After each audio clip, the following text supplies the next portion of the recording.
বাড়িতে তল্লাশির পর বেলডাঙ্গায় অশান্তির ঘটনায় জামিনে মুক্ত শওকত আলী আলবেনীকে আটক করল এনআইএ। শুক্রবার বিকেলে বেলডাঙ্গার কুমারপুর সুজাপুর গ্রাম পঞ্চায়েতের মেদেরধার গ্রামে শওকত আলী আলবেনীর বাড়িতে তল্লাশি চালায় এনআইএ। প্রায় আধ ঘন্টা ধরে তল্লাশির পর এনআইএ আধিকারিকরা শওকত আলী আলবেনীকে আটক করে বেলডাঙ্গা থানায় নিয়ে যায়। উল্লেখ্য, ঝাড়খণ্ডে বেলডাঙ্গার এক পরিযায়ী শ্রমিকের রহস্যজনক মৃত্যুর অভিযোগ উঠেছিল। সেই ঘটনায় গত 16 জানুয়ারি অগ্নিগর্ভ হয়ে ওঠে মুর্শিদাবাদের বেলডাঙ্গার মহেশপুর। প্রায় 30 ঘন্টা ধরে জাতীয় সড়ক ও রেল অবরোধ করে চলে বিক্ষোভ।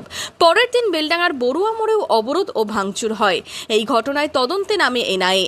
এর আগেও এই ঘটনায় বেলডাঙ্গায় একাধিকবার তদন্তে এসেছে এনআইএ। এই ঘটনায় 35 জনকে গ্রেপ্তার করা হয়েছিল। এর মধ্যে গত এপ্রিল মাসে 15 জন জামিন পান। জামিন পেয়েছিলেন শওকত আলী আলবেনীও। এই ঘটনার তদন্তে শুক্রবার বেলডাঙ্গায় আসে এনআইএর দল। বেলডাঙ্গায় অশান্তির ঘটনায় তদন্তে প্রথমে তারা যায় বেলডাঙ্গা থানায়, পরে সেখান থেকে তারা বড়ুয়া মোড়ে যায়। সেখানে বেশ কয়েকটি হোটেল ও দোকানে জিজ্ঞাসাবাদ চালায়। পরে এদিন বিকেলে এনআইএ আধিকারিকরা পৌঁছে যায় বেলডাঙ্গার কুমারপুর সুজাপুর গ্রাম পঞ্চায়েতের মেদেরধার গ্রামের শওকত আলী আলবেনীর বাড়িতে। বেলডাঙ্গায় অশান্তির ঘটনায় সমাজ মাধ্যমে উস্কানি দেওয়ার অভিযোগে শওকত আলী আলবেনীকে গ্রেপ্তার করা হয়েছিল। অভিযোগ ছিল তার পোস্ট ছড়িয়ে পড়ার পরেই বেলডাঙ্গায় অশান্তি আরও বাড়ে।